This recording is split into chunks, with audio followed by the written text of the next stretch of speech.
दोस्तों आज की वीडियो में हम लोग मॉडल पेपर 2011 सॉल्व करेंगे। ठीक है, 2013 तक सॉल्व हुआ है, 12 का इसके आगे देख लेंगे क्योंकि उसका भी प्रिंट आउट निकला नहीं है।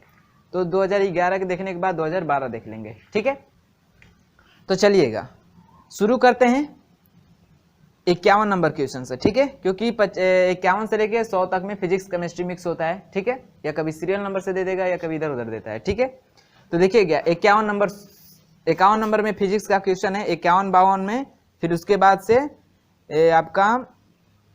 बाद से शुरू हो जाएगा ये, फिर आगे चल के 59 नंबर क्वेश्चन से। ठीक है, चलिएगा तो 51 नंबर देखिए। 51 नंबर में क्या करा है कि गोले की त्रिज्या के मापन में त्रुटि 1% है। ठीक है, गोले की त्रिज्या के मापन में त्रुटि 1% है, इसके आयतन की गणना में त्रुटि होगी, यानी इसके त्रिज्या में त्रुटि दिया है तो प्रतिशत त्रुटि दिया है। किससे डिनोट करते हैं प्रतिशत त्रुटि को? जैसे त्रिज्या में त्रुटि है तो delta R upon R into 100, इसी को प्रतिशत त्रुटि कहेंगे त्रिज्या में। यही बराबर दिया है कितना? 1%। कितना दिया है? 1%। हमें पूछा है कि इसके आयतन में गणना बताए कि इसके आयतन में कितने प्रतिशत की त्रुटि है, यानी delta V upon V into 100 का मान हमें क्या करना है? निकालना है। तो ये क्वेश्चन आपको 2018 के मॉडल पेपर में भी सॉल्व कराया गया था 54 नंबर क्वेश्चन में। ठीक है, यहाँ पे भी देख लीजिए 3% आया था उसका आंसर। ठीक है, देख लीजिए यहाँ पे क्या होता है, गोले का आयतन भी बराबर होता है 4 पाई अपान 3 पाई आर क्यूब, यही होता है ना। हम क्या करते हैं, लॉग लेते हैं, लॉग लेने पे तो क्या हो जाएगा, लॉग भी बराबर, अब देखिए इसको दो पार्ट में डिवाइड कर दीजिए, एक ये और एक ये।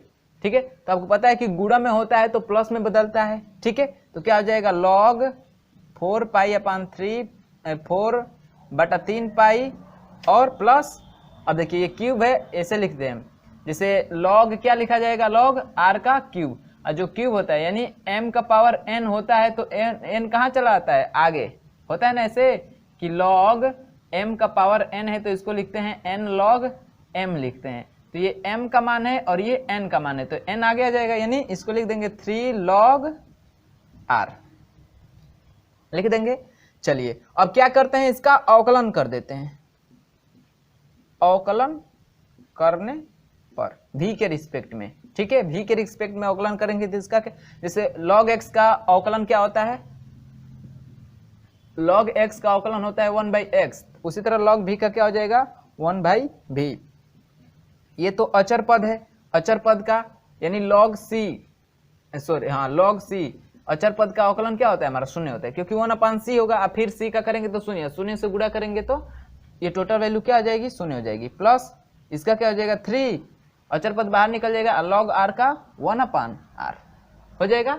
चलिएगा अब देखिए फार्मूला बनाएंगे प्रतिशत त्रुटि में, यानी डेल्टा, इधर भी r है बटा में, भी है बटा में, बस ऊपर क्या करना है, डेल्टा v से गुणा करना है और 100 से गुणा करना है। फार्मूला बना रहे हैं। ठीक है, तो क्या हो जाएगा, डेल्टा v अपान v इंटू 100 का मान निकालना है, बराबर क्या हो जाएगा 3, ये तो 0 का मतलब है नहीं 3, इसको बना दीजिए क्या, डेल्टा r अपान r इंटू 100। ठीक है, अब इसका मान दिया है, इसका मान पता है कितना, 1%, तो आपका हो जाएगा किसमें, प्रतिशत आयतन में प्रतिशत त्रुटि निकालना है, यानी इसका मान निकालना है, तो क्या हो जाएगा 3 और गुणे इसका मान कितना होता है, दिया है 1, यानी कितना हो जाएगा 3%, कितना हो जाएगा 3%, तो उसके आयतन में प्रतिशत त्रुटि कितनी हो जाएगी 3% की, ये आपका क्या हो जाएगा आंसर। याद भी कर लीजिए, रिपीटेड क्वेश्चन है आपका, 2018 में भी आया था। ठीक है, ये पूछता भी है, ये रिपीट कई बार कर दिया है, इसको आप लोग ध्यान में रखिएगा। ठीक है, इसका ऑप्शन कौन सा करेक्ट हो जाएगा 3%, ऑप्शन नंबर बी करेक्ट हो जाएगा,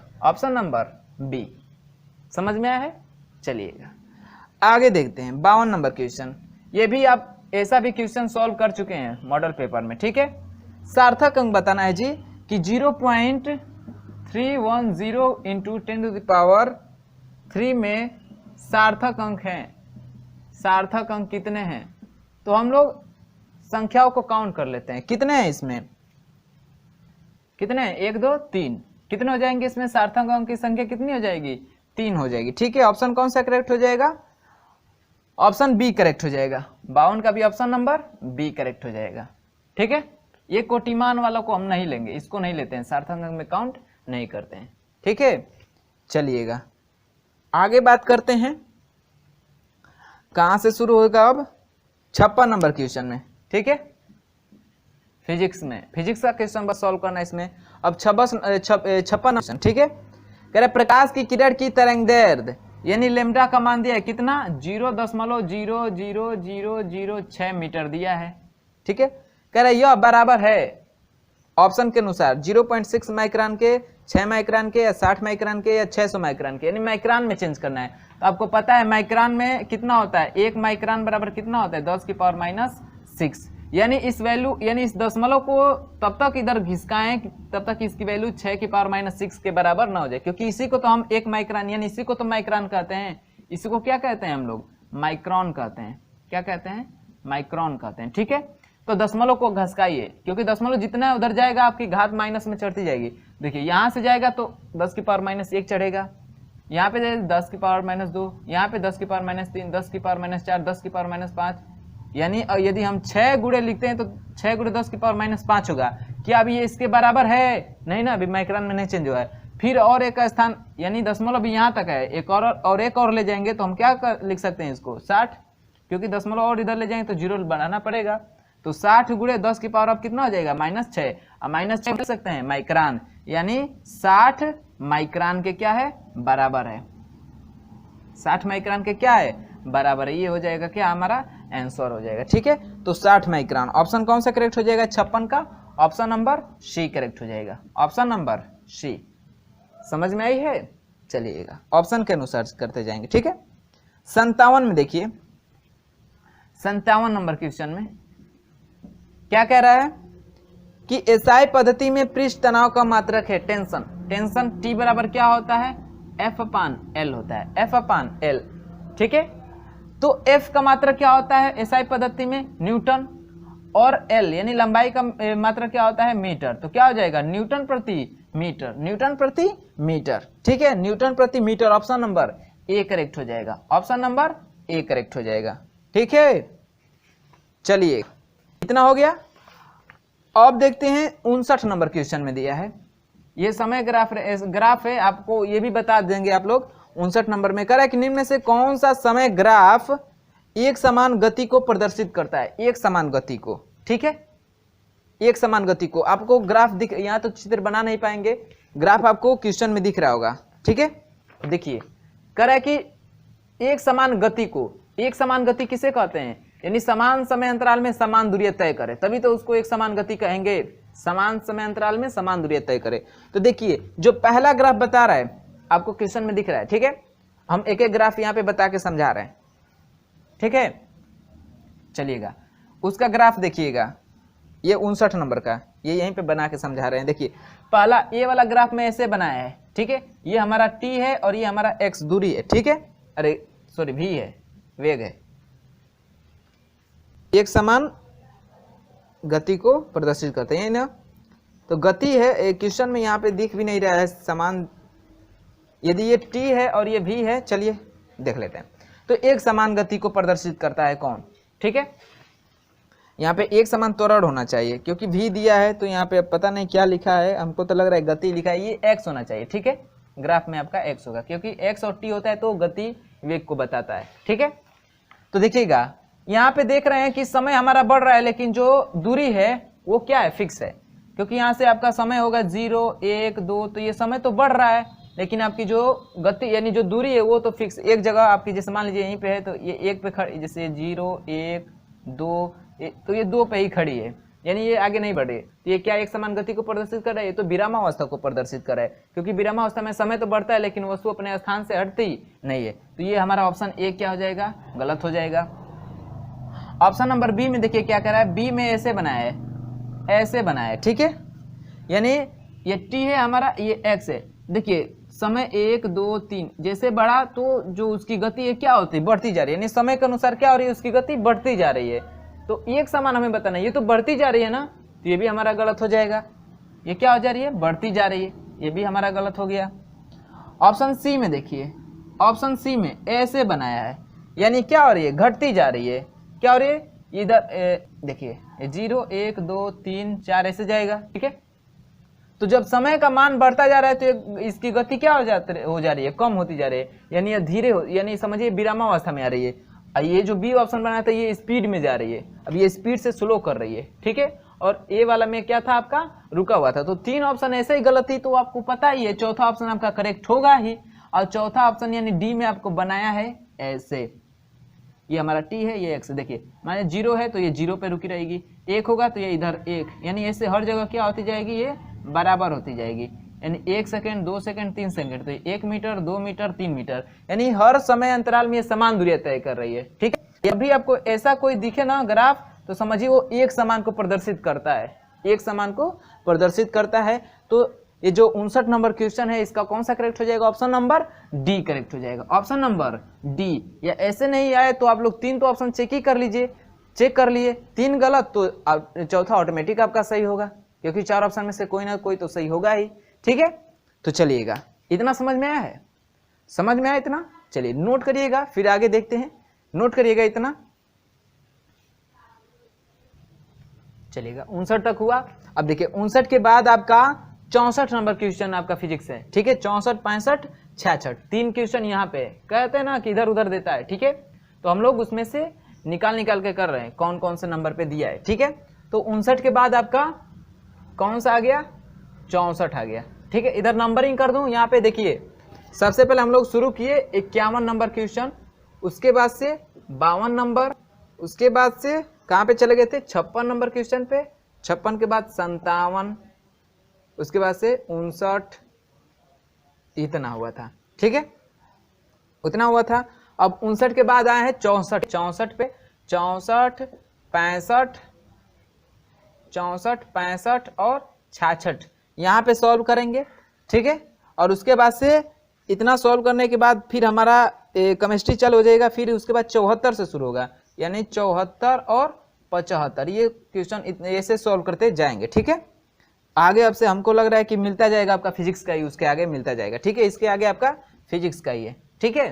तो चलिएगा इतना तो सॉल्व कर चुके हैं हम लोग, अब हमारे 64 नंबर की बारी है, यानी 64 नंबर क्वेश्चन। देखिए आपको स्क्रीन पे भी दिख रहा होगा कि 500 किलोग्राम की एक क्रेन 36 किलोमीटर प्रति घंटे की वेग से 50 मीटर त्रिज्या पर मुड़ती है, अभिकेंद्र बल होगा। अभिकेंद्र बल फार्मूला क्या होता है, F बराबर mv²/r अभिकेंद्र बल का फार्मूला है, ठीक है। अब यहां से देखिए m का मान दिया है 500 किलोग्राम, v कितना 36 किलोमीटर प्रति घंटा, तो इसको चेंज कर दीजिए, तो क्या करेंगे इसको मीटर पर सेकेंड में इसको चेंज कर दीजिए, तो 5/18 से गुणा करेंगे तो 18 दूना के 36 और 5 दूना 10, यानी 10 मीटर पर सेकेंड हो जाएगा। क्योंकि एसआई मात्रक में चेंज करेंगे, क्योंकि ये किलोग्राम है, एसआई मात्रक में द्रव्यमान का मात्रक है, ये किलोमीटर प्रति घंटा है, तो इसको एसआई में यानी मीटर पर सेकेंड में करना पड़ेगा, तो मीटर पर सेकेंड में कर दिए। और उसके बाद से आपकी त्रिज्या आर का मान दिया है 50 मीटर। अब सारा मात्रक सेम हो गया। मात्रक पे आप लोग ध्यान दीजिएगा, सारा जब भी क्वेश्चन सॉल्व करते हैं तो उसके सारे यूनिट एक पद्धति में होना चाहिए, एक सिस्टम में होने चाहिए, ठीक है।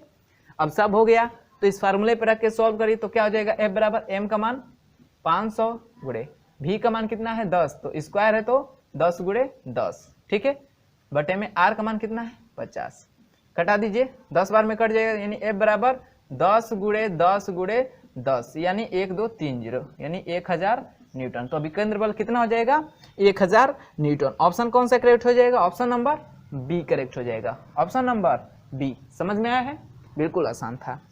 अगला देखिए, ठीक है, 65 नंबर में क्या करा है कि 160 मीटर त्रिज्या वाले, आर का मान दिया है 160 मीटर त्रिज्या वाले मार्ग पर 400 मीटर पर सेकेंड के, यानी v का मान दिया है 400 मीटर पर सेकेंड के वेग से गति करती हुई मोटरसाइकिल का त्वरण होगा। ए का मान पूछा है, ए का मान, ये भी वृत्ताकार पथ पे चल रहा है, तो वृत्ताकार पथ पे चल रहा है तो कोई भी वस्तु वृत्ताकार पथ पे जब गति करती है तो उस पे कौन सा बल लगता है, अभिकेंद्र बल। अभी हमने फार्मूला लिखा F बराबर mv²/r, ये फार्मूला लिखा। आपको पता है F बराबर क्या होता है, m इंटू ए, तो यहां से A बराबर निकाले तो क्या आएगा F/m, F/m आएगा। यदि हम इस अभिकेंद्र बल के फार्मूले से निकाले, जैसे F बराबर होता है ना mv²/r, तो यहां से मैं m को लेकर आऊं तो ये गुणा में है तो इधर आएगा तो भाग में हो जाएगा, तो F/m बराबर क्या हो जाएगा v²/r। इसको इक्वेशन फर्स्ट माने, इसको इक्वेशन सेकेंड। देखिए F/m बराबर a, तो F/m के जगह पे हम क्या रख सकते हैं a, यानी यहां से हमारा फार्मूला हो जाएगा क्या यहां से हमारा फॉर्मूला आ जाएगा ए बराबर V square by R, V square by R. तो क्या हो जाएगा ए बराबर यानी त्वरण कितना आ जाएगा, वी का मान दिया है 400, तो 400 गुणे यानी 400 गुणे 400 हो जाएगा। अब बटे में आर, आर का मान कितना दिया है 160, 0 से 0 को कटा दीजिए, ठीक है। अब गुणा कर लीजिए तो ए बराबर कितना आ जाएगा, देखिए 4 चौके 16, 2 0 1 0 कितना 3 0, अब बटे में 16, 16 से 16 कैंसिल यानी 1000, इसका भी कितना आ गया 1000 मीटर पर सेकेंड स्क्वायर, 1000 मीटर पर सेकेंड स्क्वायर, ठीक है, 1000 मीटर पर सेकेंड स्क्वायर। तो ऑप्शन में दिया है, ऑप्शन में 1000 मीटर पर सेकेंड दिया है नहीं ना, तो 1000 मीटर बराबर 1 किलोमीटर, तो 1 किलोमीटर हो गया, इसी को लिख सकते हैं 1 किलोमीटर पर second square. Option number D को करेक्ट कर लीजिए, ऑप्शन नंबर डी को, क्योंकि जब ना मैच करे तो देखते जाइए भाई ऑप्शन के अनुसार, क्योंकि ऑप्शनल क्वेश्चन में आप लोग क्वेश्चन और ऑप्शनल दोनों से सॉल्व करेंगे तो आप लोग को ज्यादा बेहतर होगा, ज्यादा जल्दी से क्वेश्चन सॉल्व कर पाएंगे, ठीक है, चलेगा। नहीं तो यदि ऑप्शन नहीं देख रहे हैं 1000 सॉल्व करके बैठे करें, यार ऑप्शन तो दिया नहीं, क्वेश्चन गलत है, ऑप्शन को भी आपको देखना है, ठीक है, ऑप्शन को एडजस्ट करना पड़ता है, ऑप्शन के अनुसार आपको आंसर को एडजस्ट करना पड़ता है। बात समझ में आई है? ऑप्शन नंबर कौन सा करेक्ट हुआ है, ऑप्शन नंबर डी करेक्ट हुआ है, ठीक है। 66 नंबर क्वेश्चन देखते हैं। 66 नंबर क्या कह रहा है, 66 नंबर में कह रहा है एक मनुष्य 990 मीटर दूर स्थित सिटी की ध्वनि सुनकर अपनी घड़ी मिलाता है, उसकी घड़ी में कितना दोष रहेगा। जैसे मान लीजिए यहाँ पे कोई व्यक्ति खड़ा है, ठीक है, और यहाँ से कोई हॉर्न बजा रहा है, यहाँ से क्या कह रहा है कोई, यानी यहाँ से कोई सीटी बजा रहा है, ठीक है, यहाँ से कोई सीटी बजा रहा है, और ये मनुष्य यहाँ पे बैठ के अपनी घड़ी को, जैसे घड़ी पहना हुआ है, तो आप ही लोग ख्याल कीजिए, यानी सोचिए, जैसे मान लीजिए कुछ दूर से हम सीटी बजाएं तो उसकी जैसे बजाएंगे तो तुरंत आपको सुनाई देगी नहीं ना, कुछ जितने भाई दूरी होगी तो वो ध्वनि उतना ट्रेवल करके आएगी आपके कानों के पास, तो जितना ट्रेवल करने में यानी जितना डिस्टेंस होगा, यानी इसके बीच यानी जो डिस्टेंस होगा, ये जो मान लेते हैं x मीटर है दूरी, तो इसको तय करने में आपको पता है ध्वनि की चाल दिया भी है आपको क्वेश्चन में कि 330 मीटर रखना है, ठीक है, और ये दूरी भी दे रखा है कितना 990 मीटर। तो इनके बीच की ये जो दूरी है, इसको जो ध्वनि है इस यहाँ तक पहुंचने में, क्योंकि ये ध्वनि यहाँ से आएगी तभी तो इसको सुनाई देगी, तो यहाँ से इसको आने में कितना समय लगेगा, कितना समय लगेगा कि यहाँ से ये आके इसको सुनाई देगी, तो जो जितना समय लगेगा ना इसको यहाँ से यहाँ तक आने में, उतना का ही दोष होगा। कैसे, जैसे मान लीजिए यहाँ पे कोई है सीटी बजाएगा, तो जैसे बजाएगा तो तुरंत भाई, क्योंकि पास पास में है, मिला लेंगे घड़ी कि हाँ भाई बजाया भी एकदम जैसे मान लीजिए 10 पे बजाया एकदम सेम हो जाएगा। यही कुछ जैसे दूर जाएगा तो उसकी जो ध्वनि की सुनाई देने की जो समय बढ़ेगा, जैसे मान लीजिए कुछ दूर गए, अब बजाएगा तो कुछ समय बाद सुनाई देगी, तो जब सुनाई देगी तब ना मैं मिलाऊंगा, लेकिन वो तो बजा दिया है पहले से, और जब सुनाई देगा तब मैं मिलाऊंगा, तो जब सुनाई देगा, सुनाई देने में यानी कितना लेट होगा, तो जितना दूरी तय करेगी ध्वनि हमारे पास आने में, उतना ही तो समय बाद मैं मिलाऊंगा।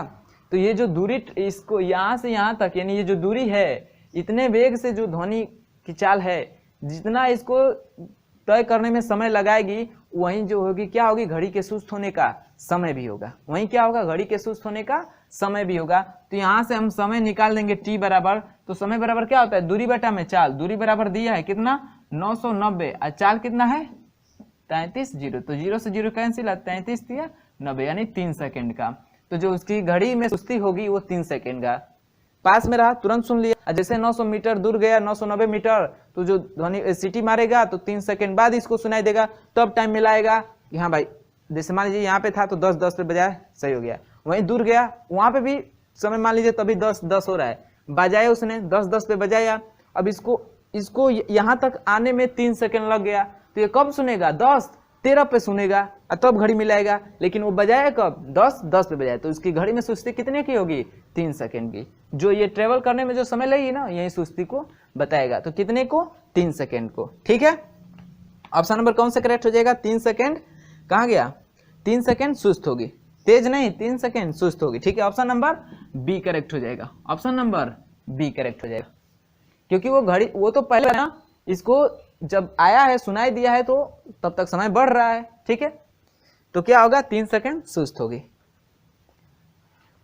अगला देखिए, अब अगला सब क्या है आपका केमिस्ट्री, फिर कहां से शुरू होता है, यहां मैंने बताया 74 नंबर क्वेश्चन से, ठीक है, तो 74 नंबर आप क्वेश्चन देखिए, 74 नंबर क्या कह रहा है, ये सब ब्रिज भी आपको सॉल्व कराया गया था, ठीक है, ऐसे बनाया है, ऐसे बना है, ठीक है, और ऐसे बीच में भी है, इस यहाँ पे प्रतिरोध लगा है, यहाँ पे प्रतिरोध लगा है, यहाँ पे प्रतिरोध है, यहाँ पे प्रतिरोध है और यहाँ पे प्रतिरोध है, और ये है ए और ये है बी। तो ए बी के बीच हमें तुल्य प्रतिरोध बताना है, ठीक है, और जो प्रत्येक प्रतिरोध है 10 ओम का है, कितने का है, 10 ओम का है, ये भी 10 ओम का है, ये भी 10 ओम का है, ये भी 10 ओम का, ये भी 10 ओम का, ये भी 10 ओम का। इसमें बताया है कि ये जो बीच वाला होता है ना प्रतिरोध, इसका हमें कोई मतलब नहीं होता है, क्योंकि जब यहाँ से जैसे ये करंट जाएगी तो इधर बटेगी और इधर बटेगी, और यहाँ से ये सीधे निकल जाएगी ऐसे, इसमें नहीं है, क्योंकि ये करंट इधर आई और यहाँ से भी ये करंट इधर आएगी, तो इसमें क्या हो जाएगा, शॉर्ट सर्किट हो जाएगा। तो इस वाले भाग में हमारी करंट नहीं बहती है, तो इससे हमें कोई मतलब नहीं है। मैंने वहां पे भी सॉल्व करा था तो बताया था। अब देखिए ये वाला आपका श्रेणी क्रम में है और ये वाला श्रेणी क्रम में है, और फिर इन दोनों को अगर इसको एक साथ मिला दे, इसको एक साथ हो, वो समांतर क्रम में होगा, ठीक है। तो देखिए श्रेणी के लिए जोड़ देते हैं डायरेक्ट, तो यही आपका डायग्राम ऐसे बनेगा, आगे एक ऐसे और एक ऐसे,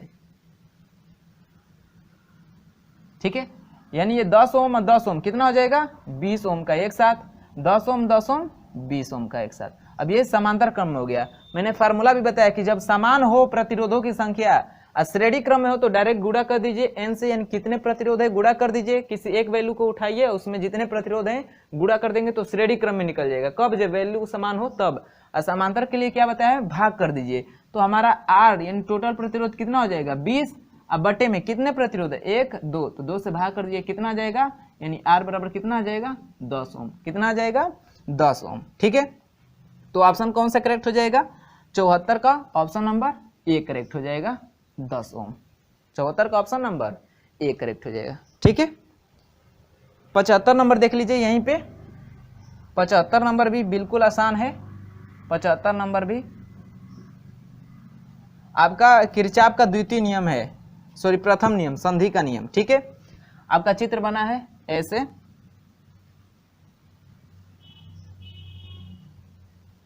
ये आपका डायग्राम है, ठीक है।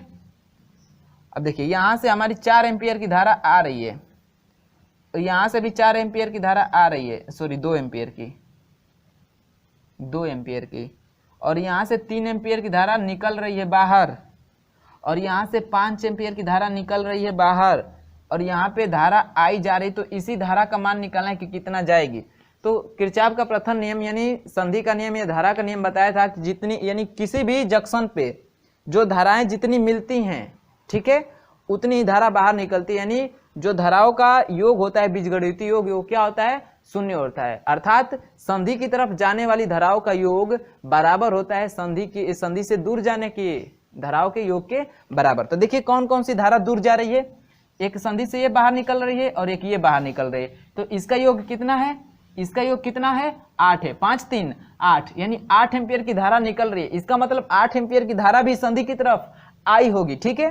तो देखिए ये 4 एम्पियर की आ रही है और ये 2 एम्पियर की, इन दोनों को मिला दे, इन दोनों को जोड़ दे तो कितना हो जाएगा 6 एम्पियर। अब तो ये 6 एम्पियर हुआ, दोनों को मिलाकर, ये भी तो जा रही है, तो ये कितना जाएगी, तो 8 एम्पियर करना है तो 6 एम्पियर है, 8 करने के लिए और कितना जरूरत पड़ेगी 2 एम्पियर की, यानी ये जो धारा है ये 2 एम्पियर होगी तभी तो। देखिए 2 ampere 4 ampere 2 ampere 4 ampere 2 ampere कितना हो जाएगा 8 एम्पियर की धारा संधि की तरफ जा रही है और बाहर कितनी निकल रही है 3 एम्पियर ये निकल रही है, 5 एम्पियर यानी 5 3 8, तो बराबर हो गया ना। संधि का नियम तो यही कहता है कि जितनी धाराएं संधि की तरफ जाती हैं उतनी ही धाराएं बाहर भी निकलती हैं। तो 2 2 4 4 4 8, 8 एम्पियर धारा संधि की तरफ जा रही है तो 5 3 8, 8 एम्पियर की धारा संधि से बाहर भी जा रही है।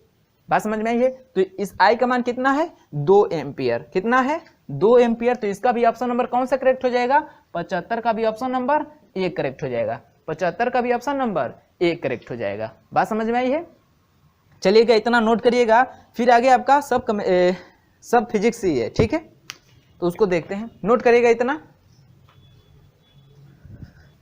देख लीजिएगा 76 नंबर क्वेश्चन क्या कह रहा है कि एक गैल्वेनोमीटर को अमीटर के किसके संयोजन करने से बदला जा सकता है। तो आपको बताया गया हो कि जब गैल्वेनोमीटर को, ठीक है, गैल्वेनोमीटर को अमीटर में चेंज करना हो, एक बार अमीटर में और एक हम लोग वोल्ट मीटर में चेंज करते हैं ना, वोल्ट मीटर में, ठीक है। तो देखिए जनरली आपको क्या पता है कि अमीटर हमेशा परिपथ में किस क्रम में जोड़ा जाता है, श्रेणी क्रम में, और वोल्ट मीटर किस क्रम में जोड़ा जाता है, समांतर क्रम में। ये तो इसकी रही फंडामेंटल बात, यानी कि इसको इस क्रम में जोड़ा जाता है कि अमीटर को श्रेणी क्रम में जोड़ा जाता है और वोल्ट मीटर को समांतर क्रम में जोड़ा जाता है, ठीक है। लेकिन जो हमारा गैल्वेनोमीटर है, ठीक है, जो हमारा गैल्वेनोमीटर है, इसको यदि हमें अमीटर में कन्वर्ट करना है, अमीटर में कन्वर्ट करना है तो क्या करेंगे कि अमीटर में हम एक शंट यानी एक प्रतिरोध जोड़ेंगे, निम्न मान का प्रतिरोध जोड़ेंगे जिसको हम शंट कहते हैं, और उस शंट को किस क्रम में जोड़ा जाता है, समांतर क्रम में। किस क्रम में, समांतर क्रम में। मैंने पढ़ाया भी था तो उसमें बताया था कि ये जो क्रम है ना इनका, इसी को चेंज कर दीजिए। जैसे अमीटर को तो श्रेणी क्रम में जोड़ा जाता है, लेकिन अमीटर में अमीटर यानी जो गैल्वेनोमीटर है इसको अमीटर में बदलना है, तो अमीटर में बदलना है तो अमीटर को श्रेणी क्रम में जोड़ा जाता है परिपथ में, लेकिन गैल्वेनोमीटर को अमीटर में चेंज करना है। तो मैंने बताया इन दोनों के जो क्रम है इसको चेंज कर दीजिए। अमीटर के साथ समांतर क्रम में एक शंट जोड़ देंगे तो जो गैल्वेनोमीटर है वो अमीटर बन जाएगा, ठीक है। और जो वोल्ट मीटर है इसके साथ एक शंट श्रेणी क्रम में जोड़ देंगे तो जो गैल्वेनोमीटर है वो किसमें कन्वर्ट हो जाएगा, वोल्ट मीटर में। किसमें कन्वर्ट हो जाएगा, वोल्ट मीटर में। तो हमसे पूछा है किसके बारे में, अमीटर के बारे में ना, तो अमीटर में हम समांतर क्रम में एक शंट जोड़ेंगे, एक निम्न मान का। शंट किसे कहते हैं, शंट, तो जो शंट होता है एक निम्न प्रतिरोध होता है। निम्न क्या होता है, प्रतिरोध होता है, ठीक है, निम्न प्रतिरोध होता है। और उसको किस क्रम में जोड़ते हैं, समांतर क्रम में। तो ये जो गैल्वेनोमीटर है, गैल्वेनोमीटर में समांतर क्रम में जोड़ दीजिए क्या, एक निम्न मान का प्रतिरोध, तो वो क्या बन जाएगा, अमीटर बन जाएगा। क्या बन जाएगा, अमीटर। और इसी गैल्वेनोमीटर में श्रेणी क्रम में निम्न मान का ही प्रतिरोध जोड़ दीजिए, शंट जोड़ दीजिए, तो वो किसमें कन्वर्ट हो जाएगा, वोल्ट मीटर में। बात समझ में आई है।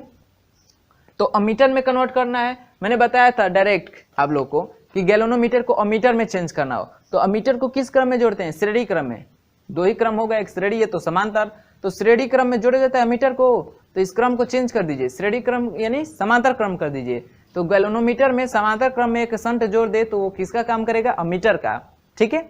और उसी गैल्वेनोमीटर में श्रेणी क्रम में जोड़ दें एक शंट को तो किस में काम करेगा, वोल्ट मीटर में। अब वोल्ट मीटर आपको जनरली किस क्रम में जोड़ देते हैं, समांतर क्रम में। समांतर का उल्टा श्रेणी, यानी श्रेणी क्रम में जोड़ दे गैल्वेनोमीटर में तो वो वोल्ट मीटर की तरह कार्य करेगा, ठीक है। चलिएगा, तो इसका ऑप्शन कौन सा करेक्ट हो जाएगा, ऑप्शन नंबर डी करेक्ट हो जाएगा। निम्न मान का प्रतिरोध समांतर क्रम में जोड़ेंगे, समांतर क्रम में, ठीक है। चलिएगा लास्ट क्वेश्चन देखते हैं, 77 नंबर क्वेश्चन। इस वीडियो का लास्ट क्वेश्चन होगा और जो बाकी क्वेश्चन है उसको अगले पार्ट में देखेंगे, ठीक है। कह रहा है इसमें कि एक विद्युत बल्ब को 60 डिग्री पर झुके दो समतल दर्पणों के बीच रखा गया है, इस बल्ब के कितने प्रतिबिंब दिखेंगे। यानी दो समतल दर्पण है, एक ये समतल दर्पण है और एक ये समतल दर्पण है, इनके बीच कितने का कोण है, 60 अंश का कोण है। इसके बीच एक बल्ब रखा गया है, विद्युत बल्ब, ठीक है, बल्ब रखा गया है, तो इसका प्रतिबिंब बनेगा। तो प्रतिबिंबों की संख्या n का फार्मूला क्या होता है, 360 बटे में थीटा माइनस 1। तो 360 बटे में थीटा का मान कितना है, यानी दो समतल दर्पणों के बीच का जो कोण होगा कितने का है, 60 अंश का, माइनस 1, 0 से 0 कैंसिल, 36, यानी 6 माइनस 1 बराबर कितना हो जाएगा, 5। यानी जो प्रतिबिंबों की संख्या हो जाएगी वो हो जाएगी कितनी, 5। यानी ऑप्शन कौन सा करेक्ट हो जाएगा, ऑप्शन नंबर सी करेक्ट हो जाएगा। 77 का ऑप्शन नंबर सी करेक्ट हो जाएगा, ठीक है दोस्तों। तो इस वीडियो में बस इतना ही। उम्मीद करता हूँ कि जितने भी क्वेश्चन सॉल्व कराए गए हैं आप लोग को समझ में आया होगा, पसंद आया होगा, ठीक है। तो वीडियो अच्छा लगा होगा तो वीडियो को लाइक कर लीजिएगा, और जो लोग चैनल पर नए होंगे चैनल को सब्सक्राइब कर लीजिएगा, और साथ ही बेल आइकन को प्रेस करके ऑल नोटिफिकेशन का ऑप्शन ऑन कर लीजिएगा, ताकि हम लोग जब भी वीडियो अपलोड करेंगे उसके नोटिफिकेशन आपको समय से मिलते रहेंगे, ठीक है दोस्तों। तो चलिए मिलते हैं इसके बाकी क्वेश्चन के साथ अगले पार्ट में, तब तक के लिए बाय बाय, धन्यवाद।